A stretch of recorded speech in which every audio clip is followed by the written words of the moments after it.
आज हम free energy को मिनिमाइज करेंगे।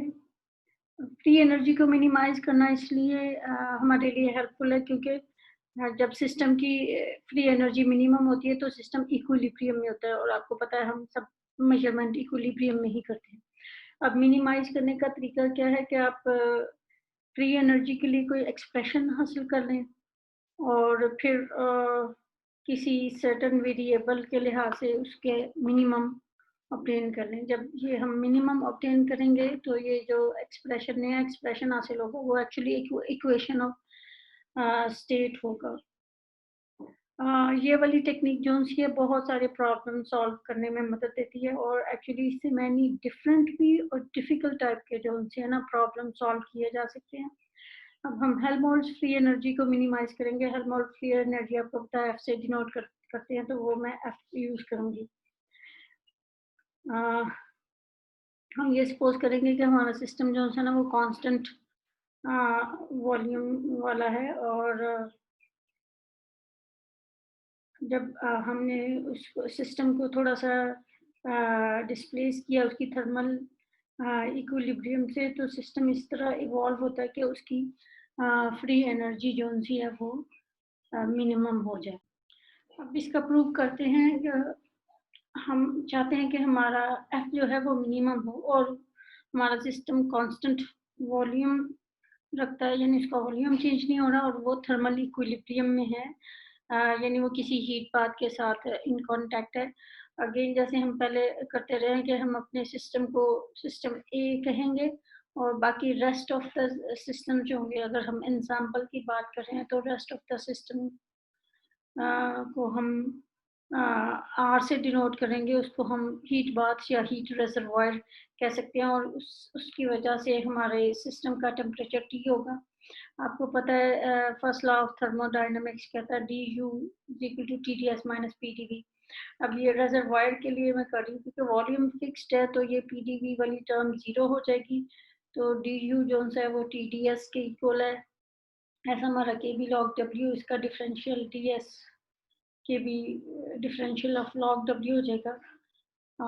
तो इधर से हमारे पास डी यू आर जो है T times K B and D of log W आ जाएगा। इसको इंटीग्रेट करेंगे तो आपको पता है U R is equal to log W आ जाएगा।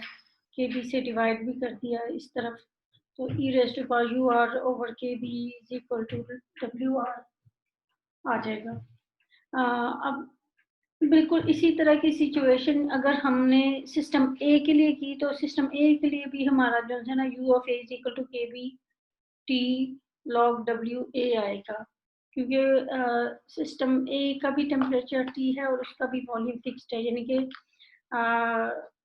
रेस्ट ऑफ द सिस्टम या रेजर्वायर ना वो इस पे कोई वर्क कर रहा है जो कि वॉल्यूम चेंज करता है और ना ही सिस्टम ए रेजर्वायर पे कोई वर्क करता है, ना रेजर्वायर सिस्टम ए पे कोई वर्क करता है। एनीवे ये रेजर्वायर के लिए हमारा जो नंबर ऑफ स्टेट्स हैं ये gamma times exponential of U R divided by K B T होगा। गैमा हमारा इंटीग्रेशन कांस्टेंट है और हमारे टोटल सिस्टम की जो नंबर ऑफ स्टेट्स हैं वो प्रोडक्ट होगा सिस्टम ए की नंबर ऑफ स्टेट और सिस्टम जो रिजर्वायर है उसकी नंबर ऑफ स्टेट्स, और टोटल एनर्जी जो है वो ए और रिजर्वायर की इंटरनल एनर्जी का सम है। तो अब डब्ल्यू ए की वैल्यू भी मैंने यहाँ पे लगा दी जो कि U A divided by K B T है और डब्ल्यू आर का E raise to power U R over K B T है। तो ये गैमा कांस्टेंट को हमने गैमा ही रखा है, दोनों को एब्जॉर्ब कर लिया है। जो यू ए की जो sorry internal energy of system A है इसको थोड़ा सा हम रीराइट कर लेंगे, जो कि इधर से हमने वैल्यू ऑब्टेन की थी U A is equal to K B T log W है, वो वैल्यू यहाँ पे सब्सटीट्यूट कर ली और यू आर जो है वो यू टी माइनस यू है। तो हमने ए की टर्म्स में सब की सब चीज़ें सिस्टम ए की टर्म्स में सारी चीज़ें लिखी। इन terms of number of states हमारा सिस्टम इक्विलिब्रियम में उस वक्त होता है जब उसकी नंबर ऑफ स्टेट्स मैक्सिमम होती है, यानी वो उस स्टेट में रहना ज़्यादा देर रहना पसंद करता है या उसमें से उसकी थोड़ी सी फ्लक्चुएशन हो तो वापस उस स्टेट पे आ जाता है। तो हम ऐसा करते हैं कि ये लॉग ऑफ डब्ल्यू को वेरी करते हैं विद रिस्पेक्ट टू यू है, सो दैट हम मैक्सिमा फाइंड कर लें, लेकिन उससे पहले लॉग ऑफ डब्ल्यू को रीराइट करके लिख लिया है। तो ये U T minus U A divided by K B T plus log of W A हो गया। और इसमें मैंने अलग कर लिया था, लेकिन वो सिंपली एलसीएम करके लिख दिया है। और आपको पता है K B T log W A में जो हमारा के बी लॉग डब्ल्यू ए है वो तो एस यानी एंट्रोपी है, एक ही एस ए है। और ये U over K B T term sort of constant है, क्योंकि यू टी टोटल सिस्टम की इंटरनल एनर्जी है और के बी टी जो सा है वो हमारा बोल्ट्जमैन कांस्टेंट है, और टेम्परेचर भी जो सा इक्विलिब्रियम की वजह से कांस्टेंट है। तो यहाँ पे ये एस ए हो गया और ये टी ए हो जाएगा। इसको ये लॉग डब्ल्यू था, इसको डिफ्रेंशिएट किया विद रिस्पेक्ट टू यू है, तो ये फर्स्ट टर्म 0 हो जाएगी। तो हमारे पास एक्चुअली ये सेकंड टर्म का डिफरेंशियल बचेगा। इसमें हमारा यू है और ये जो टी है, ये क्योंकि ये टेम्परेचर इक्विलिब्रियम में है, तो यही रिजर्वायर का भी टेम्परेचर है और यही जो सा है वो सिस्टम ए का भी टेम्परेचर है। तो इसको यू है माइनस टी ए ऐसे करके लिख सकते हैं। तो ये मैंने ये लिख दिया। अगर हम चाहते हैं कि लॉग डब्ल्यू मिनिमा हो तो सॉरी मैक्सिमा हो, तो ये चीज़ ये डेरिवेटिव 0 की इक्वल होना चाहिए। तो इसका मतलब है राइट साइड पे तो यही टर्म है, तो ये वाली टर्म जो सी है वो 0 के इक्वल होनी चाहिए। लेकिन इस टर्म में मैंने जैसा कि आपको बताया के बी टी जो कांस्टेंट है, तो ऊपर जो ये टर्म बचती है you A minus T A S ए, ये तो हमारा हेल्महोल्ट्ज़ फ्री एनर्जी का एक्सप्रेशन है। तो इसका मतलब है कि ये derivative of Helmholtz free energy जो सा है ना वो 0 के इक्वल होना चाहिए। अब जो सा है इक्विलिब्रियम में होने के लिए आपको पता है हमारा लॉग डब्ल्यू मैक्सिमम होगा, लेकिन एफ ए जो सा है वो मिनिमम होना चाहिए। ये मैंने शुरू में डिफरेंशिएशन करके इस टर्म को 0 पुट कर दिया था, लेकिन ये मिनिमम की एक्सप्लेनेशन के लिए मैं इस टर्म को रख लेती हूँ। अगर हम चाहते हैं कि डब्ल्यू मैक्सिमम हो, तो डब्ल्यू जो सा है वो you T minus F A के इक्वल है। तो यू टी यानी टोटल एनर्जी तो फिक्स्ड है। तो अगर डब्ल्यू मैक्सिमम है, तो इसका मतलब ये जो चीज़ इसमें से सब्ट्रैक्ट हो रही है इस टर्म में से, ये मिनिमम होनी चाहिए। तो इसीलिए जब हमारा लॉग डब्ल्यू मैक्सिमम होगा, तो तब हमारा हेल्महोल्ट्ज़ फ्री एनर्जी मिनिमम होगी। क्यों? क्योंकि मिनिमम चीज़ इस टोटल नंबर में से सब्ट्रैक्ट होगी, तो ही हमारे पास डब्ल्यू की वैल्यू मैक्सिमम आएगी। ठीक है, तो वो शुरू में मुझे डिफरेंशिएशन को 0 नहीं पुट करना चाहिए था, क्योंकि हम फार्मूला obtain करना चाह रहे थे। तो लॉग ऑफ ये पार्शियल लॉग ऑफ डब्ल्यू और पार्शियल यू ए जो है ना, ये partial over partial U A you T minus F A है। ठीक है, तो ये वाली टर्म मिनिमम होगी, तो ये वाली टर्म जो है वो मैक्सिमम होगी। अब हम एक एग्जांपल कर लेते हैं, उससे उसके ऊपर यही जो एफ की मिनिमम वैल्यू अप्लाई करके देखते हैं कि हमारी इक्वेशन ऑफ स्टेट आती है कि नहीं। तो हम जो सिस्टम ले रहे हैं ये हमने पहले भी कंसीडर किया हुआ है। एन स्मॉल एन वैकेंसीज हैं, कैपिटल एन एटम्स हैं, और हमारे पास टोटल जो लैटिस साइट है वो capital N plus small N है। और ऐसे सिस्टम की जो पॉसिबल नंबर ऑफ अरेंजमेंट हैं या नंबर ऑफ स्टेट्स हैं वो W N plus N factorial divided by N factorial small N factorial और कैपिटल एन फैक्टोरियल है। और एंट्रोपी जो है वो के बी लॉग डब्ल्यू है, और ये लॉग में एन वाली टर्म्स आ गई। एफ जो होता है वो यू माइनस टी एस है। तो यू जो सी है एक जो है वैकेंसी की एनर्जी जो सी है वो एप्सिलॉन है। तो स्मॉल एन की जो सी एनर्जी हो जाएगी एन टाइम्स एप्सिलॉन हो जाएगी। तो यहाँ पे हमने एस की वैल्यू भी लगा दी है। अब स्टर्लिंग अप्रोक्सीमेशन लगा के हम ये लॉग वाली टर्म को फैक्टोरियल वाली टर्म को सिंप्लीफाई कर लेंगे। तो यहाँ पे simply log n plus N factorial divided by ये 2 फैक्टर्स हैं, तो ऊपर वाला फैक्टर एज इट इज और नीचे वाले माइनस के साथ आ जाएंगे। और जब स्टर्लिंग अप्रोक्सीमेशन लगाएंगे तो ये log of n plus N factorial जो हो जाएगा वो n plus N log n plus N minus same term जो कि लॉग में, और यही चीज़ें जब दूसरी टर्म्स के लिए अप्लाई किया तो ये स्मॉल एन और कैपिटल एन जो विदाउट लॉग है वो कैंसिल आउट हो जाते हैं। अब हमारे पास एफ जो है वो N E minus K B T times N plus N log of capital N plus N minus N log N, और ये कैपिटल एन में सिमिलर सेम टर्म बचते हैं। अब एफ के एक्सप्रेशन को हमने स्मॉल एन के लिहाज से डिफ्रेंशिएट किया ताकि हम मिनिमा फाइंड कर सकें। तो स्मॉल एन वाली टर्म एग्जिस्ट करेंगी और बाकी टर्म्स जो है ना वो ज़ीरो हो जाएंगी, और ये सिंप्लीफाई करने के पास हमारे पास ये यहाँ पे एप्सिलॉन बच गया और के बी टी, और यहाँ पे log of N plus N और माइनस लॉग एन बच गया, जो कि मैंने कंबाइन करके लिख दिया है। अगर हम चाहते हैं कि एफ मिनिमम हो तो ये डेरिवेटिव जीरो के इक्वल होना चाहिए, तो इसका मतलब है राइट हैंड साइड जो है इस एक्सप्रेशन की वो जीरो के इक्वल होनी चाहिए, यानी epsilon should be equal to K B T log N plus N divided by N. और थोड़ा सा रीअरेंज किया, लॉग वाली टर्म एक तरफ कर ली और फिर उसका एक्सपोनेंशियल ले लिया, तो ये मेरे पास n plus N divided by small N आ गया। तो इसको भी सिंप्लीफाई करके लिख दिया, वन को हम लेफ्ट साइड पे ले आए तो ये -1 हो गया।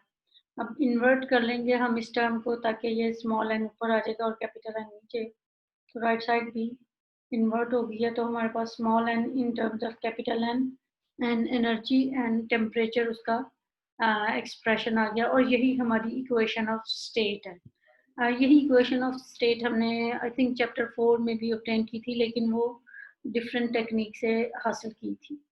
जैसे हम हेल्महोल्ट्ज़ फ्री एनर्जी को मिनिमाइज करके इक्वेशन ऑफ स्टेट हासिल कर सकते हैं, इसी तरह हम गिब्स फ्री एनर्जी को भी मिनिमाइज करके तो इक्वेशन ऑफ स्टेट हासिल कर सकते हैं। गिब्स फ्री एनर्जी को जी से डिनोट किया जाता है।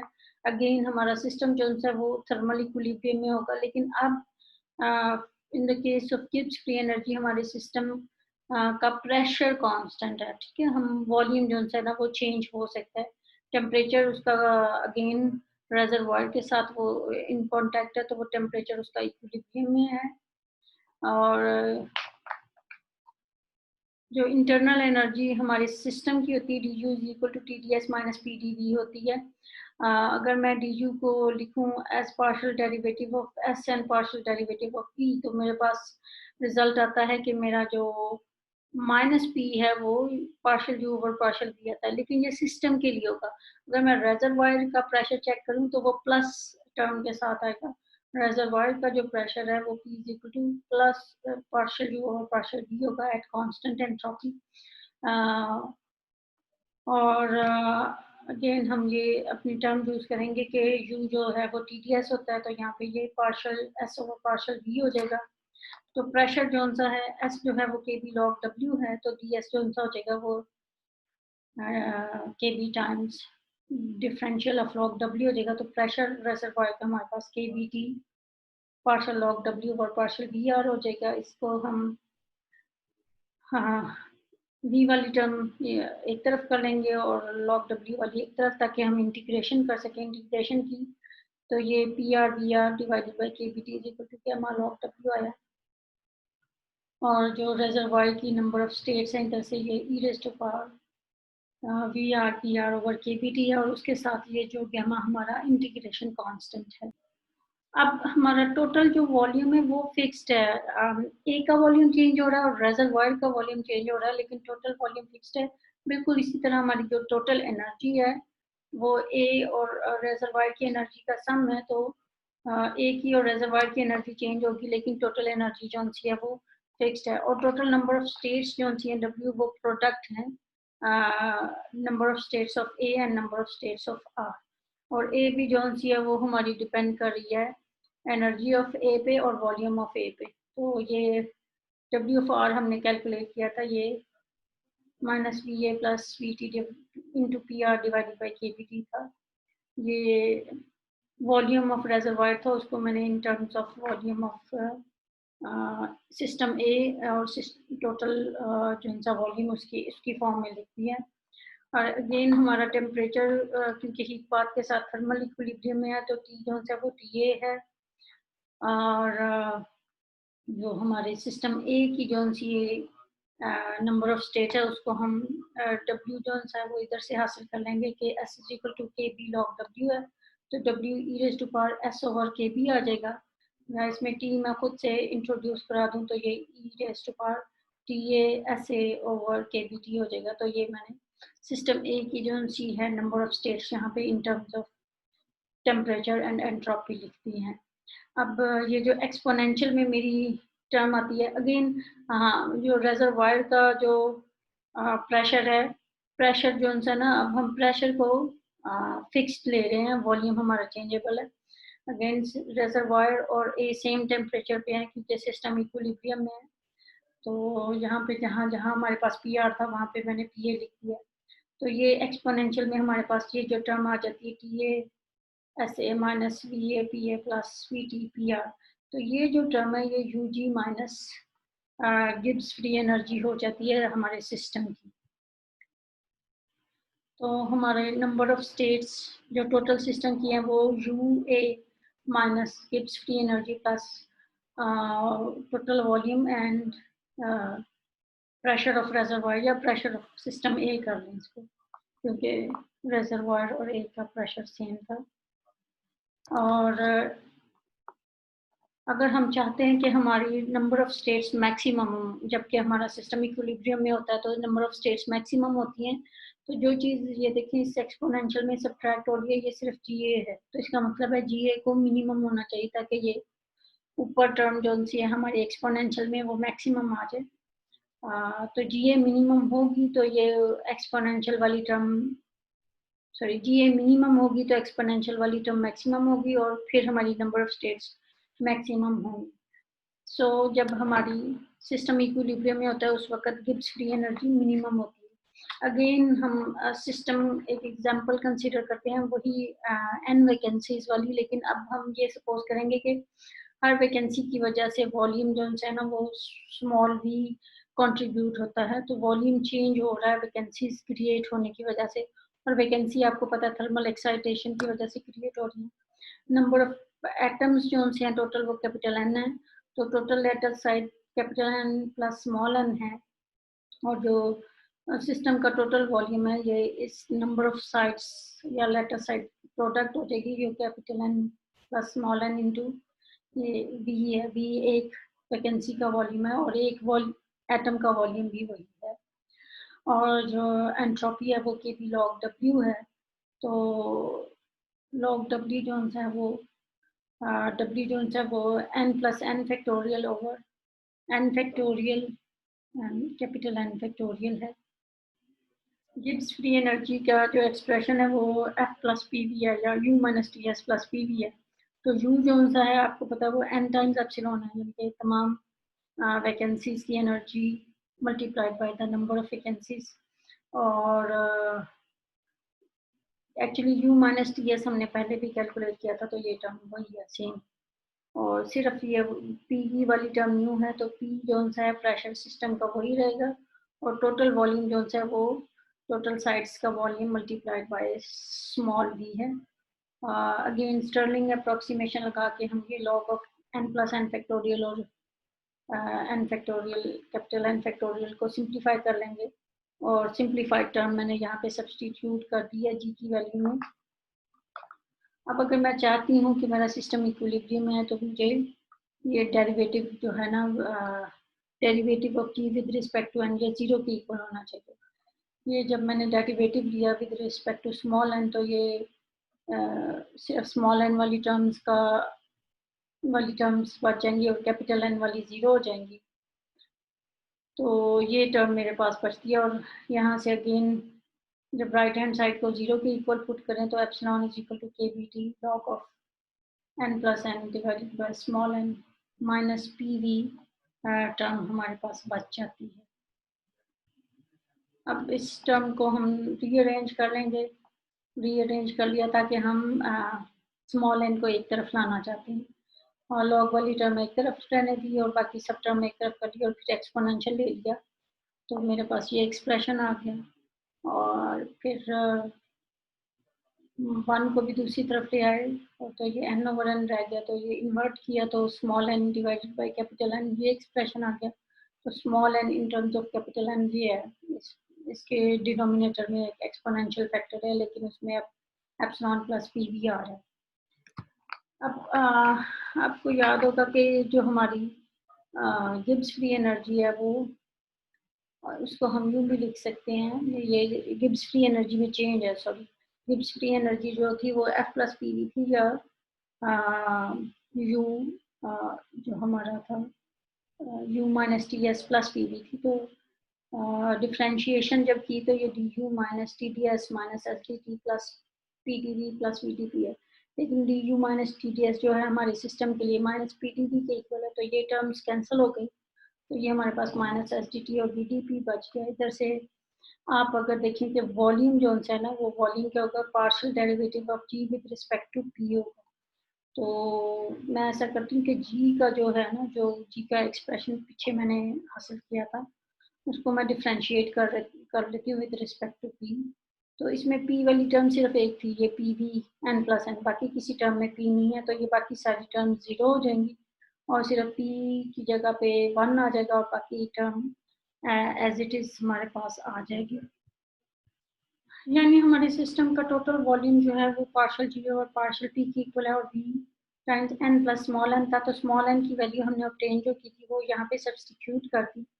इसमें कैपिटल एन कॉमन है तो वो कॉमन हम निकालेंगे, तो एन टाइम्स वी जो सा है ना वो सिस्टम का वॉल्यूम होगा जबकि कोई भी वैकेंसी नहीं है, या वैकेंसीज या कोई थर्मल एक्साइटेशन नहीं है, वो है original volume without any thermal excitation. तो हम देख सकते हैं कि ये टर्म यानी एन वी में ये एक एक्सपोनेंशियल टर्म ऐड हो रही है, तो इसका मतलब है जब सिस्टम में थर्मल एक्साइटेशन होती है, अच्छा यही हमारी इक्वेशन ऑफ स्टेट भी है वॉल्यूम के केस में ना, वॉल्यूम के लिए जो हमारी इक्वेशन ऑफ स्टेट हासिल हुई है, तो सिस्टम जब थर्मली एक्साइट होता है तो उसमें जो है उसका वॉल्यूम इंक्रीज होता है, और वो इंक्रीज इन वॉल्यूम जो है वो इस टर्म की मदद से हम कैलकुलेट कर सकते हैं। आप देख सकते हैं उसमें एक्सपोनेंशियल डिपेंडेंस है, जो कि ऑफ कोर्स एक सिंगल एटम या सिंगल वैकेंसी के वॉल्यूम पे डिपेंड करेगा, सिस्टम के प्रेशर पे डिपेंड करेगा और उस वैकेंसी की एनर्जी पे डिपेंड करेगा। So that's all for today.